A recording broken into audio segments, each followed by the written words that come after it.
Good afternoon, everyone. Welcome to the ANAB webinar, ISO Accreditation Explained, Decrypting the Global Recognition System for Accreditation. I'm your facilitator, David Feist.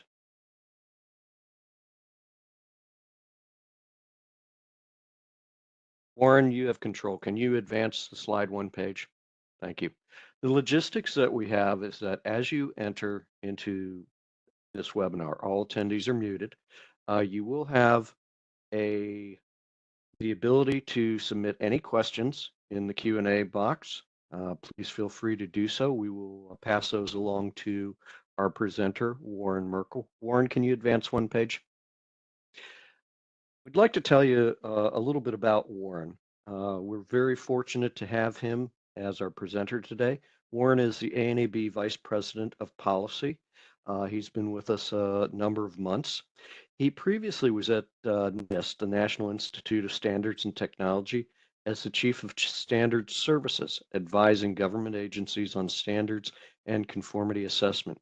As such, he is uniquely positioned to discuss this subject, and he is the co-convener of the revisions of ISO 17025 and ISO 17060.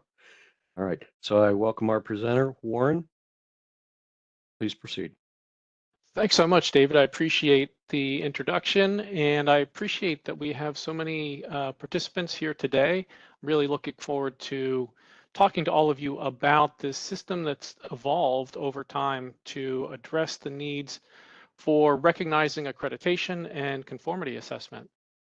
So I have a couple objectives here, and I think it will be helpful to set the stage because I'm guessing that many of the attendees come from different levels of understanding of these standards. So I'm going to start by providing a little context on how this system developed and evolved and what factors in the world, both at the national and international level, really determined how these tools came to be and then evolved into the way they're used today and will continue to evolve. We'll talk a lot about the standards that are used for conformity assessment, just placing them in the right context and giving you some examples of how they fit into this overall system. I'll describe the roles of regional and global organizations that recognize accreditation bodies and facilitate acceptance of results from conformity assessment bodies, and how those layers of the system function and interact and affect each other as you move from the conformity assessment body all the way through to these global systems. Now, there's a lot of detail beneath this in the time that we have. If you are really interested in the very specific nature of a given area of accreditation or one of the regional organizations or the standards involved, please, as David said, put your question in the Q&A. And of course, if you have questions that we can't answer today, we'll follow up in the future. So I want to start with a little history timeline here. I'm guessing we have metrologists in this webinar, so I recognize this is the PowerPoint version of the timeline. It is not to scale, especially given that a lot of things happen in a relatively compressed time. But I'll start because it was in the title of this webinar, ISO, the International Organization for Standardization, which was established in 1947. So if you think about the events that had happened just previous to that, there was a recognition that if the world is going to move forward in commerce and interaction, then having standards that can be applied across the globe would be really useful. But starting in 1947 till now, ISO itself doesn't do any conformity assessment. They don't accredit, they don't certify, they don't test. And so that's one of the elements of this system that we'll try and unpack as we go through the rest of the webinar. 1970, ISO established Certico, which is, there was a long time ago, and the records that I found were not clear, but I'm assuming that meant the Committee on Certification. So if you have standards, somebody's going to be looking at whether those standards are met. And as products were moving around the world, there was an interest in what these certifications meant, what these marks meant. It's also a very important year because that's the year I was born. And that has some bearing on this because if you look at the timeline, I was getting into accreditation just at the time that this all started in the late, the early 90s. In 1977, a conference of accreditation bodies for laboratories was started that began trying to harmonize approaches for accrediting laboratories across the world. And that's evolved into the organization, one of the organizations that still exists today. In 1985, Certica, which was focused on certification, expanded its scope within Casco to become the Committee for Conformity Assessment. And again, all of this happened before the mid 80s. This was very early on in the globalization. It was in some ways pre-globalization, which was often marked by a couple of things that happened in the next few boxes. The formation of the Asia-Pacific Economic Cooperation in 1993, the European Single Market, and at that time also a forum for international accreditation related to certification was formed. In 1995, the World Trade Organization was established, including its agreement on technical barriers to trade. And as this progress was made from standards through to paying attention to certification and accreditation, conformity assessment, in 2000, so 23 years ago, there were global arrangements established among accreditation bodies. The reason I want to touch on this first is a lot of this had to do with the free flow of products among markets. And so you have standards to define the characteristics. Somebody's determining those standards are met, but it's really important to then know that you can trust the results, whether it's a certification or a test or an inspection or a credential that's given to an individual. And so there's a long history of this, and it was cumulative.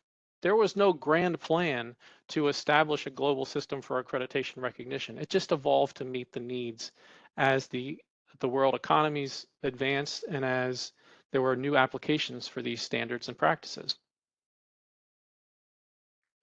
Along the way, we're really good in accreditation, like many industries, at establishing acronyms for the standards organizations like ISO, or ANAB, or all of the other organizations involved in this. And there are lots and lots of standards.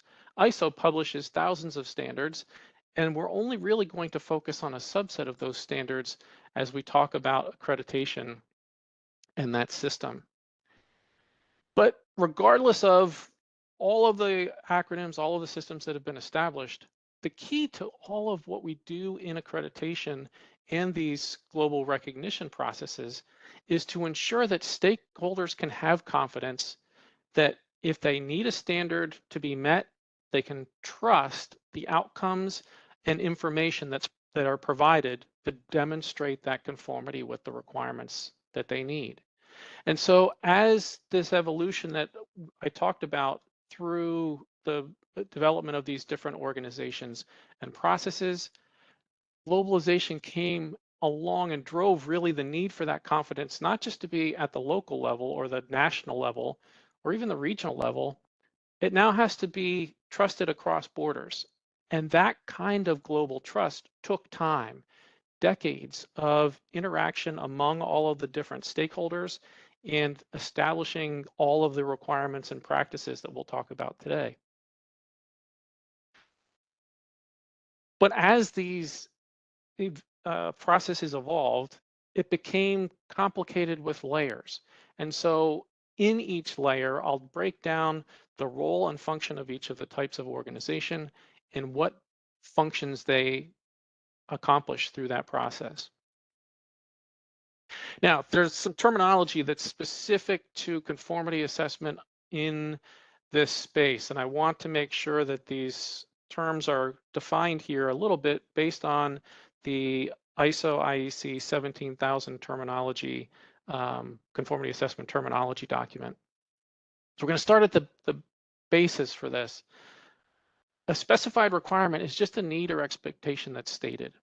So if you are manufacturing a product, there may be specified requirements in a standard, multiple standards, or some other document that you have in your organization.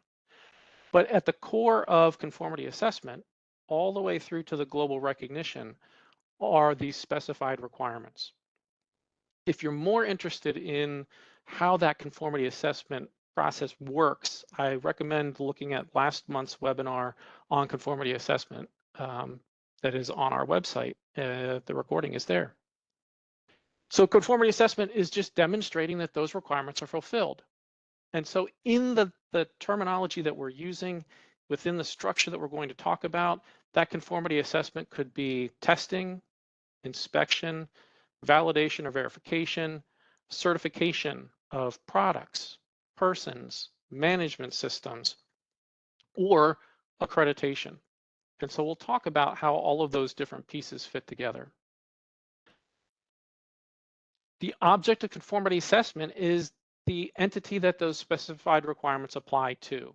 And so as I mentioned, the conformity assessment can be performed on a range of different entities. It could be a product, a process, a person, a system, an installation, or any combination of the items that are listed on the screen.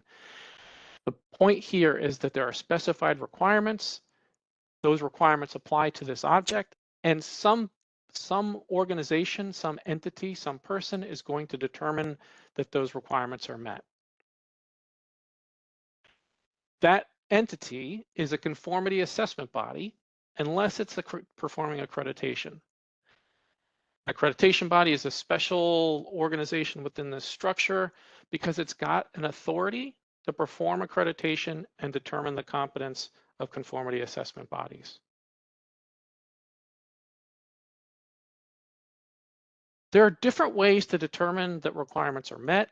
If those requirements are being assessed by peers within a system, then that's called peer assessment. And I'm planting that seed because that's how accreditation bodies evaluate each other. Recognition is the acknowledgement of the validity of conformity assessment results. So you're recognizing the output of a conformity assessment body or an accreditation body.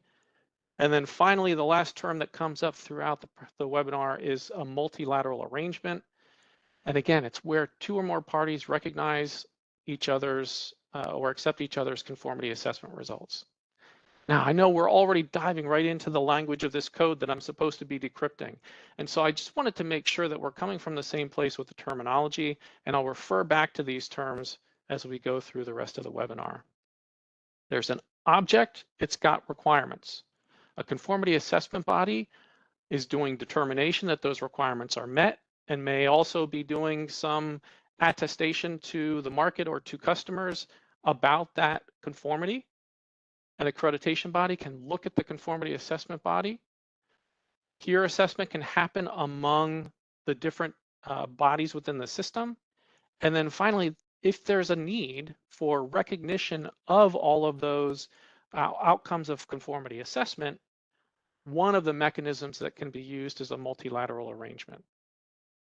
Okay, so we've got the terms out of the way. Let's move on to how we got to where we are. And it really is about building trust in those conformity assessment results. Conformity assessment's done every second of every day on millions of different objects against an even larger number of specified requirements. If you think about the computer that you're using or the mobile device that you're using today, there are multiple components in there that represent thousands of requirements in many, many standards, and there are different types of conformity assessment done to ensure that those products meet the requirements, among those requirements being that they interoperate well enough for you to receive the signal that is broadcasting the webinar. And so it's a huge, huge amount of activity that happens in the background. And so there has to be a lot of trust in the outcomes of those conformity assessments because there's no way anybody could continue to repeat all of those conformity assessments in most cases. So when you think about, and as this system has evolved, it really distilled out over the years to 3 critical characteristics of those conformity assessment bodies, CABs, that support trust in the outcome of that conformity assessment. One is competence. Do they know what they're doing? If it is an organization that is certifying a person for their competence to perform a task or to their knowledge around a given subject area, the organization evaluating that person should have the right competence to do so. If it's a testing organization, do they understand the nature of the samples they're testing, and are they competent to perform that test? If they're certifying a product, do they have the competence not only to look at the data related to a product, but potentially extend that data to make a certification on products that are being produced over time? Competence at the core of having confidence in the outcome of the conformity assessment process. Next is impartiality. Are the decisions and are the outcomes of the conformity assessment based only on the data and the process involved? In other words, there are no other effects to the decisions that are made, the process that's used, and the outcome can be trusted as being the result of a process and not any other influences on the conformity assessment. Finally, is the process consistent? If it were done multiple times, would the outcome be comparable? Whether that's being done within the organization, across organizations, or around the world. Do they know what they're doing? Do they perform conformity assessment impartially? And do they have a consistency to their operation? So as this system evolved, stakeholders then decided, there are standards for everything. There are lots of standards organizations, hundreds of them just in the US alone. So there are systems that have evolved to bring standards developers together, but in many areas of conformity assessment, they actually coalesced around a common set of standards for conformity assessment bodies and how they operate, so that there's a trust in the results. If you know that the testing laboratory or inspection body is competent, impartial, and consistent based on the same standard here in the US as they use in Canada or Germany or China, then that at least provides the trust that the outcome is the same or similar. And when similar standards are used for the objects of conformity assessment, that can ultimately lead to some real benefits in terms of global trade and acceptance. So where are these standards coming from? They're published by ISO, the International Organization for Standardization, from the timeline, in their Committee for Conformity Assessment, CASCO.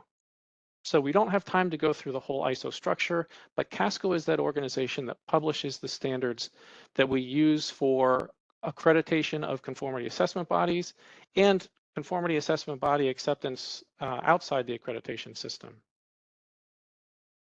Most of them are developed jointly with the International Electrotechnical Commission, IEC, so you'll see the titles with an ISO/IEC. These aren't the only standards that are developed jointly with IEC, but they're particularly given a designation as the ISO IEC 17000 series. And so if you are on the webinar and you're from a laboratory that's accredited or not accredited, the relevant standard would be 17025. If you are in a person certification body, it would be 17024 and so on. And because these collective standards are used to facilitate acceptance of conformity assessment, they're the tools that we have, and they're referred to as the CASCO toolbox. And this is really important because this collection of standards then allows stakeholders, whether it's regulators, whether it's industry, whether it's other organizations, to have a common basis for comparing the conformity assessment bodies. This is the whole toolbox. Now you can see this is lots and lots of standards for lots and lots of things. Some of these are for the accreditation process. Some of these relate to conformity assessment bodies. And so as I said earlier, I don't have time in today's webinar to go into the specifics, but there are some commonalities to these standards. Or conformity assessment bodies, whether it's testing, inspection, certification, validation, and verification, they all address in an appropriate way for that type of conformity assessment, competence, impartiality, and consistency. So we have the standards that we can use as the tools for the basis for recognizing the outcomes of conformity assessment. We can look at the competencies of these different types of conformity assessment bodies in a consistent way. Well, so what? What good is that? Well, there's lots of different ways that a conformity assessment body can demonstrate they meet the standards. Those standards in the toolbox are written in a way that a conformity assessment body itself can follow it and never get accredited. They can declare to their customers that they operate in accordance with the relevant Casco toolbox standard.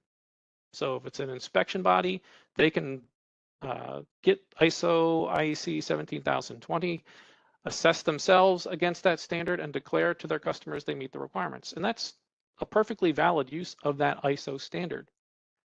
However, some people may want more confidence than that. If they're purchasing the services, maybe that second party that's going to be the customer of the inspection agency wants to do their own evaluation against those requirements. In lots of cases, before even the timeline that I shared with you started, regulators have been in the business of looking at the conformity assessment bodies, particularly that do testing and inspection, for a very long time.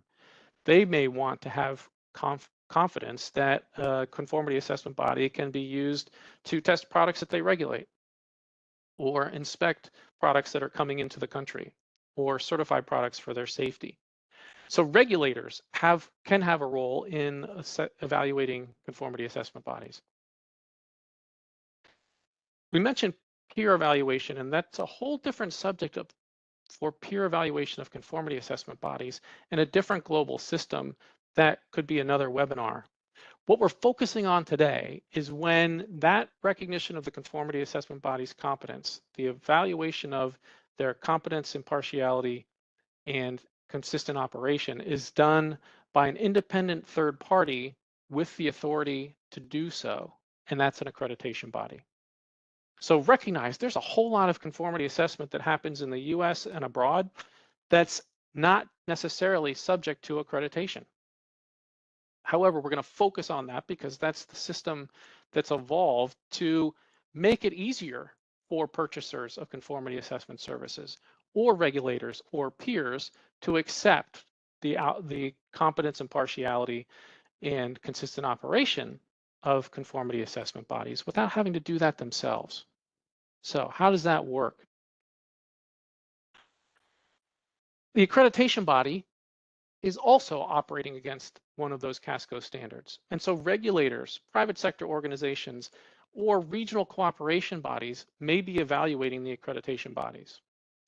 We're going to focus on that last one in this global system that builds from regions of the world up through an international acceptance of the accreditations that are performed.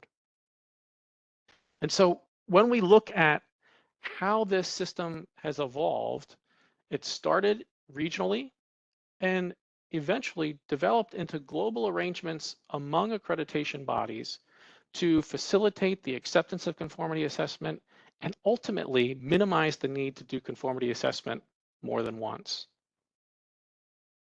So let's talk about those regional cooperation bodies.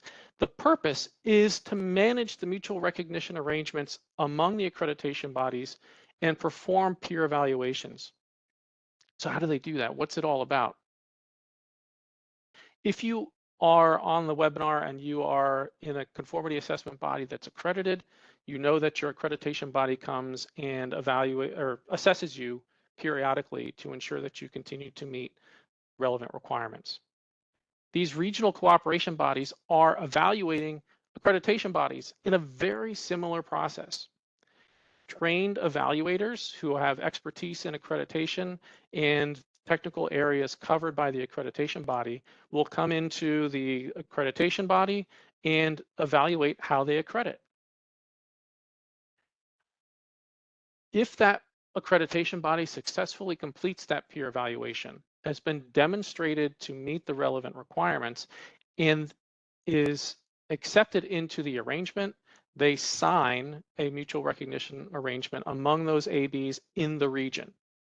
So when you see one of the insider terms that you see when you refer to the credentials of an accreditation body is that they're a signatory to a given international arrangement. There are members of these arrangements that are not signatories. They may be pursuing recognition as an accreditation body. Some of these regions also accept stakeholders as members, but signatory accreditation bodies are those that have been peer evaluated and demonstrated that they meet the relevant requirements. A very critical point is that while some of these regional cooperation bodies have direct relationships or connections to regional institutions. For example, the European Cooperation for Accreditation that I'll talk about in a minute is related to the European Commission. In the Asia Pacific region, there's a connection to APEC. So when those organizations interact, there is sometimes coordination of objectives and work that's done in the region. However, all of these regional bodies that are being discussed as I go forward are not intergovernmental agreements. They're not treaty organizations. The agreements themselves are among accreditation bodies. Governments often leverage those arrangements as a means for ensuring that accreditation bodies are competent. However, there's no formal obligation of governments to do so. We in ANAB and across the world work closely with regulators to ensure that they leverage the system that already exists, but it is not among the member governments, it's among the member accreditation bodies. And these regional cooperation bodies cover all types of conformity assessment, whether it's all of the examples that we gave earlier, testing, inspection, certification, validation, verification. As of today, there's 6. And if you look at this, and I'll show a map of the world in a moment with their locations, there are 2 that are located in Africa, 1 in the Arab countries, 1 that covers the Asia Pacific, 1 for Europe, and 1 for the Americas. Initially, there were only 2, the European and the Asia Pacific regions that established the global recognition organizations. But through time, we've added all of the regions that we've got here through the years, and recognizing that there's more accreditation and more conformity assessment affecting our globally connected markets. So we've got the regions. They do the hard work of evaluating the accreditation bodies. The accreditation bodies are accrediting CABs. Conformity assessment bodies are evaluating objects of conformity assessment. Sort of at the top of this pyramid are currently two global arrangements intended to facilitate global acceptance of conformity assessment results beyond the regions, across the world. The purpose is to recognize those regional cooperation bodies. That next layer down conducts the evaluation of accreditation bodies. So this is another set of eyes looking at what goes on. The global arrangements look at the regions look at the accreditation bodies look at the conformity assessment bodies, the conformity assessment bodies look at the objects of conformity assessment. Now, I'm going to do this visually for you in a minute. To make this all work, in addition to the ISO Casco toolbox standards that I talked about earlier, there are additional policies and requirements for how that peer evaluation process is done at the regional level, as well as some requirements for how accreditation bodies operate and how they look at the accreditation of their conformity assessment bodies. Now, this is also among the accreditation bodies. So even at this global level, the arrangement itself is among the accreditors, not among the respective governments. But critical to this, ANAB as a signatory and other signatory accreditation bodies have a number of obligations. We agree to accept the results of each other's accredited conformity assessment bodies. We as the accreditors go through the peer evaluation process and trust each other's outcomes so that we don't have to repeat accreditation, so that the conformity assessment can ideally only be done once, and we can facilitate trade and acceptance of those results. The two arrangements as they exist today are the International Accreditation Forum. As you can see, the types of accreditation that are covered by IAF are certification bodies. So management systems, products, processes, services, personnel, as well as validation and verification bodies. The International Laboratory Accreditation Cooperation, ILAC, covers the rest. So laboratories that do testing, calibration, or medical testing, inspection bodies, as well as proficiency testing providers and reference material producers. Now, we are at another point that will go on that timeline if we were to do this presentation in the near future, because these two organizations are in the process of establishing a single global organization to cover all accreditation. That should be happening ideally in the next year or so, and so stay tuned. There will be one global organization at the top of this pyramid. So this is the representation of where they are around the world. I took some liberties with drawing the circles just because the geographic boundaries on here are difficult to capture. So don't hold me to the exact placement of the lines, but I do want to recognize one thing that's unique to the United States. We sit in the Americas as well as the Asia Pacific.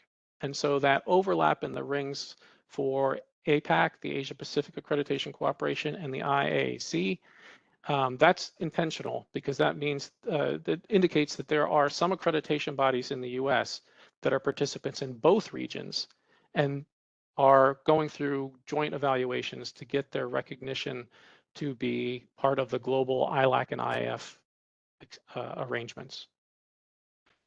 Okay, so we're close to the end of the webinar. I know there's a lot of stuff, a lot of detail. So I'm going to try and build this from the ground up, and then we'll open it up for your questions to help in cracking this code. So we'll start with the objects of conformity assessment. So again, it could be a product, a process, a service, a system, installation, organizations. It could be the management system for a company, whether it's an ISO 9001 or their environmental management system or their information security management system. It could be the specifications for a product. It could be the competency requirements for a person. That object of conformity assessment's at the core of all of this. Conformity assessment bodies are looking at those objects of conformity assessment, sometimes literally or sometimes doing auditing or inspection, testing, all of those activities of conformity assessment. Those conformity assessment bodies operate in accordance with those Casco toolbox standards that I talked about. So if they're doing inspection, it would be ISO IEC 17020. If they're doing product certification, ISO IEC 17065. That common set of standards for how the conformity assessment is done, regardless of the requirements for that object of conformity assessment, is the basis for this global acceptance. Conformity assessment body assesses conformity with the specified requirements and generates results. Those results need to be trusted. And so if there's an interest in a given sector, in a given country, by a regulator or a private sector entity, the next layer that can be added on to provide confidence would be accreditation. The accreditation body is independent of the conformity assessment bodies. They have authority given to them to accredit, and they have their own standard to operate against, which is ISO IEC 17011, as well as the additional requirements that come from the regional and global organizations that recognize them, and other users. Scheme owners is a term we use in conformity assessment when there are additions to 17011 to ensure that the accreditation process addresses specific needs of the users of that accreditation. So the accreditation body is looking at the conformity assessment body. Are they meeting the relevant ISO IEC 17000 series standard? And are they competent, impartial, and consistently operating? Now, when an accreditation body looks at the conformity assessment body, they don't specifically have an interest in the conformity assessment body's outcomes related to the object of conformity assessment.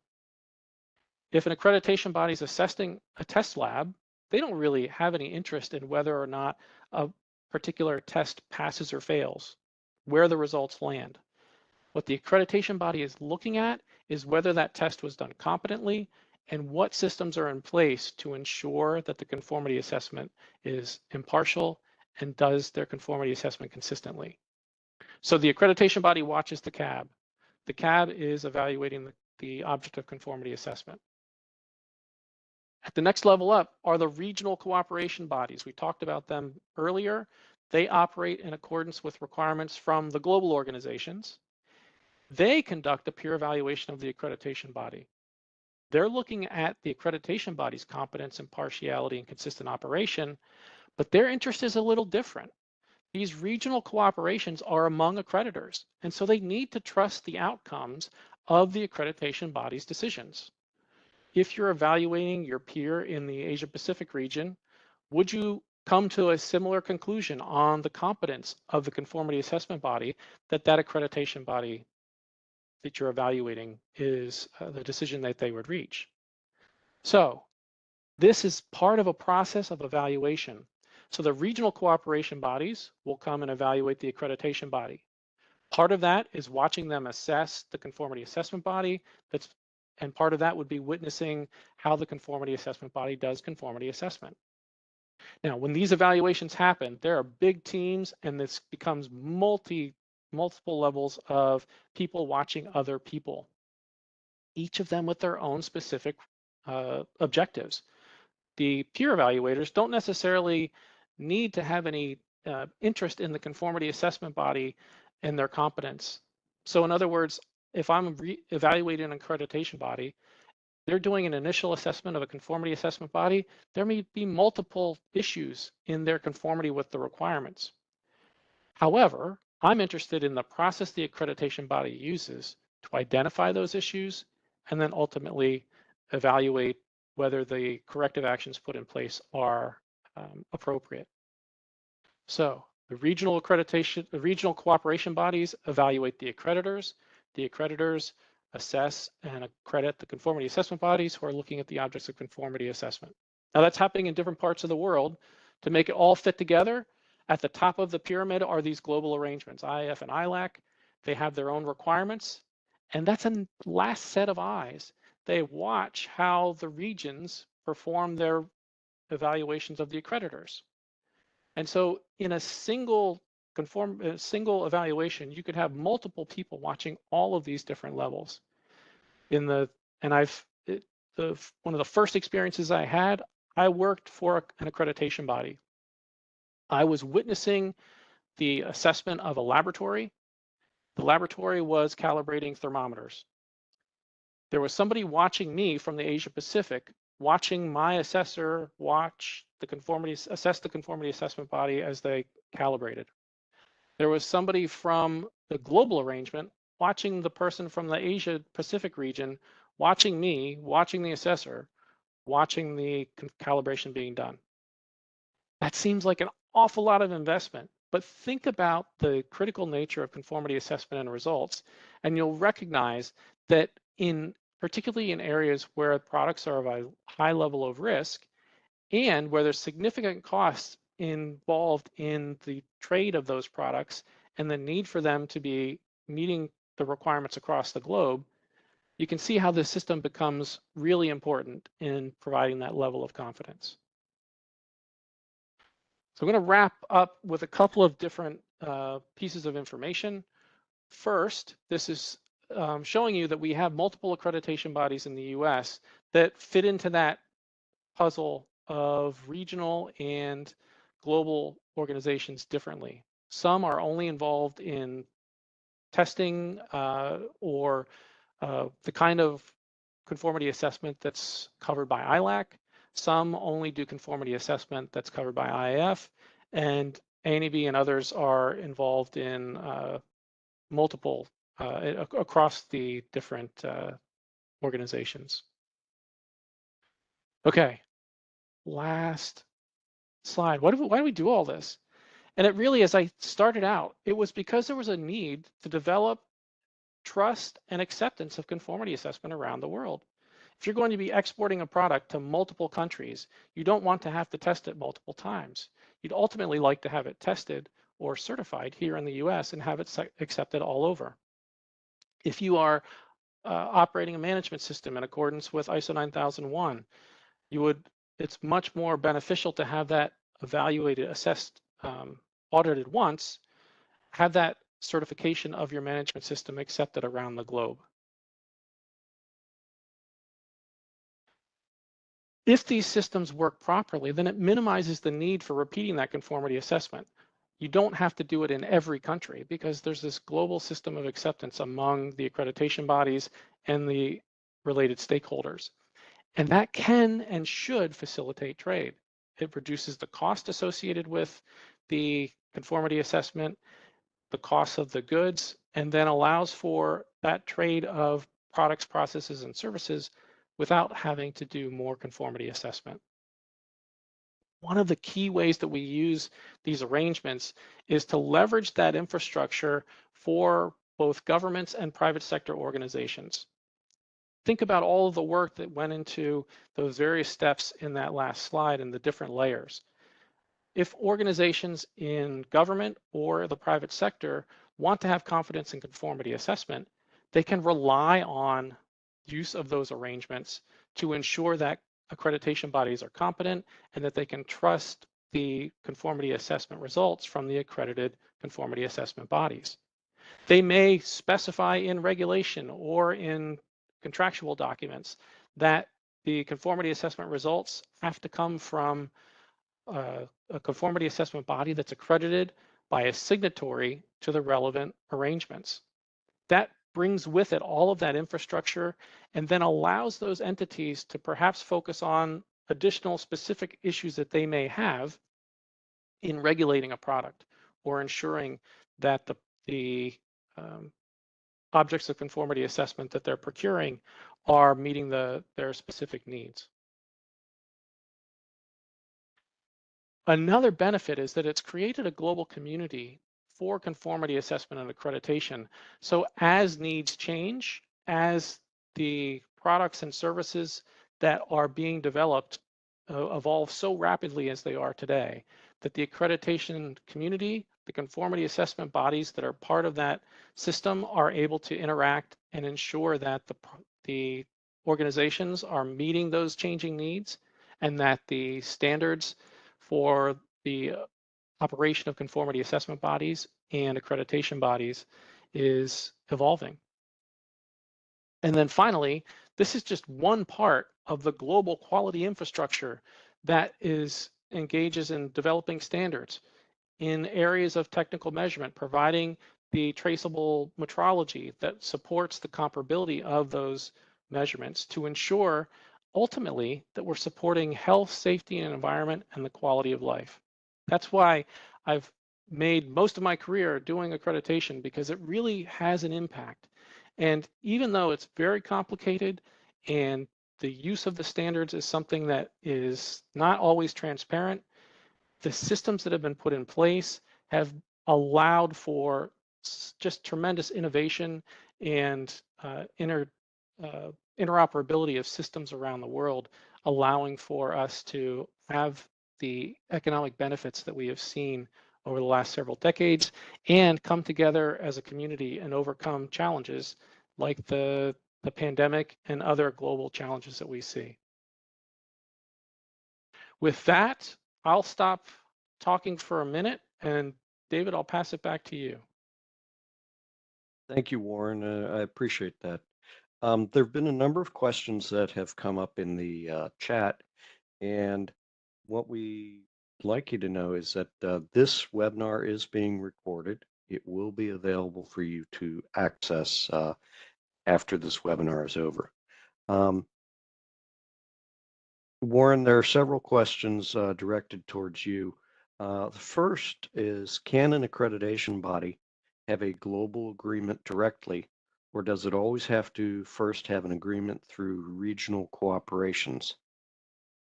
It's an excellent question. And under the system, if there is access to a region, then the accreditation body is required to go through the region. And that's because the global arrangement is really not, it's set up to evaluate the regions rather than individual ABs. Now, there are mechanisms in place for the rare situations where there may be an accreditation body in a country that is not technically within one of the recognized regional cooperations, and then ILAC or IAF itself would perform the evaluation. But generally speaking, the most common path to that global recognition is through one of the regions. Okay.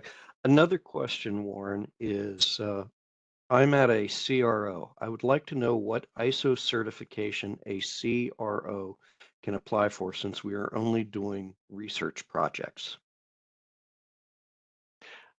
Interesting. I think it depends on the type of research, but I think there are multiple different types of uh, different standards within the Casco toolbox that could apply. So if it's research that involves analytical techniques, so making measurements, uh, pharmaceutical research or research related to the chemical industry, academic institutions, there is still the possibility for um, pursuing accreditation as a laboratory under ISO IEC 17025.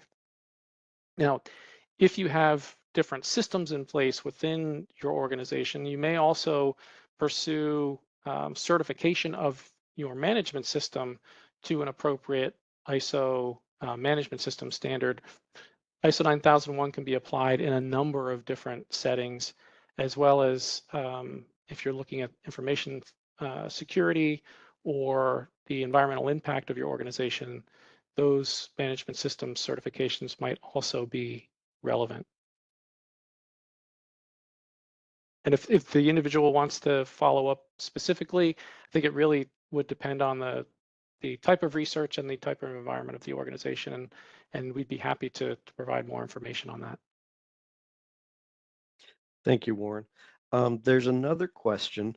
You mentioned the regional groups. Do these occasionally overlap, and do they also occasionally conflict with each other?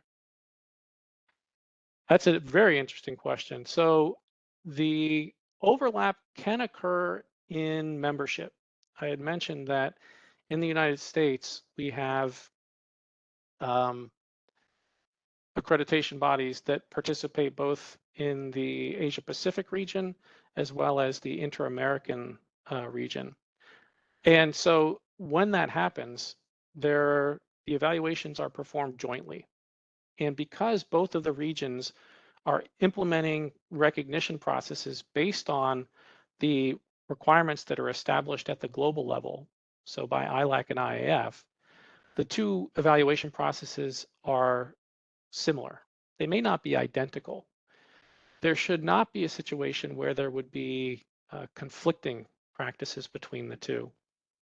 If there are, then there is the opportunity to take that issue to the relevant committees within ILAC or IAF and have the issues addressed at the global level to promote harmonization. There's one more question in the chat here. You mentioned peer assessment amongst accreditation bodies. Because of this concept of peer assessment, does this also mean that laboratories can assess each other in the same manner? Sure. And the short answer is yes, it can happen. And the standards, the Casco Toolbox standards, and we're talking about laboratories here, so 17,025, is written in a way that it can be incorporated by a first, second, or third party. And so the laboratory um, can demonstrate by itself, or there can definitely be a system of peer assessment to among laboratories to 17,025. there are different schemes globally that will be based upon a peer assessment process when the particularly when the conformity assessment bodies are accepting the outcomes from their peer conformity assessment bodies. The one thing that I'll mention with laboratories in particular, um, oftentimes it's difficult to perform those assessments and have the competence to determine full conformity with 17025. And in those cases, often stakeholders will then require accreditation as a means for demonstrating that. Okay. A couple more questions have come in. Warren, if you hold a certificate in 17025 through ANAB, is that internationally recognized by other regional groups like the EA, or do you need to seek additional certification by an accreditation body for the equivalent of 17025 in the EA? Excellent question. So one of the benefits of using these international standards like 17,025 is that in Europe and here in the US and in all of the regions, we assess laboratories in this case against those same requirements. And based on these mutual recognition arrangements, that 17025 accreditation from ANAB should be accepted by the accreditation bodies in other regions like EA as um, being equivalent to those that they issue themselves. Now, where it gets tricky, not just in Europe or other parts of the world, but even here in the United States, is then looking at the specific requirements for the accreditation. So two things come to mind. One is what tests or calibrations are on that scope on the scope of accreditation. So the scope itself should be accepted, but there may be requirements in Europe or the United States, it happens quite frequently, for specific methods to be on the scope. And so that's one area where there could be difference in the acceptance of the accreditation. The other may be regulatory requirements. We have some in the United States that specifically state that the accreditation has to be performed by an accreditation body in the US. And there may be regulatory regimes in other regions or areas of the world that are similar. And so under these mutual recognition arrangements, there's definitely an obligation among the accreditation bodies for acceptance. But then those that leverage the use of these arrangements may have different expectations and requirements. And so if there is a laboratory that's accredited by ANAB and has specific questions around acceptance of their accreditation, please contact us and we'd be happy to go through those specifics with you and ensure that you've got the most appropriate information. Perfect. Warren, let's have time for one more question. Uh, our standard for veterinary diagnostic lab accreditation has been written to be 97% the same as ISO 17025. Is there any opportunity to be assessed and recognized under our own standard? That's a really interesting question. The short answer, I'll give you two answers to that. One is that it's entirely possible to be assessed to that standard. There's also a standard that's been aligned with 17025 for medical testing laboratories, 15189. That standard has actually been accepted in these regional and global arrangements. And so not only could you be assessed and accredited to that standard, it would be accepted under the MRA.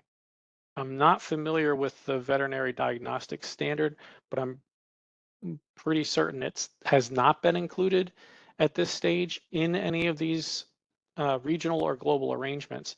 And so you could be assessed and have that standard potentially referenced on your scope of accreditation, but that may be outside of this global recognition system. In other words, it may not be accepted the same way that a 17025 accreditation is.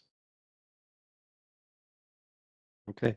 Warren, thank you very much. I think that concludes our question and answer session.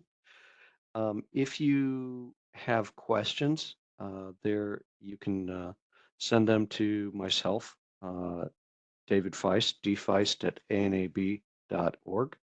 Um, Thank you very much for your attendance. You have our contact information in front of you. Uh, if you have any further questions, uh, please send them to these email addresses. Warren, any final comments? No, I just thank everyone for attending. I hope this was useful. If you have any questions, I would be more than happy to spend time with any of the participants to go through this information in more depth. All right. Thank you, everyone. Have a good day.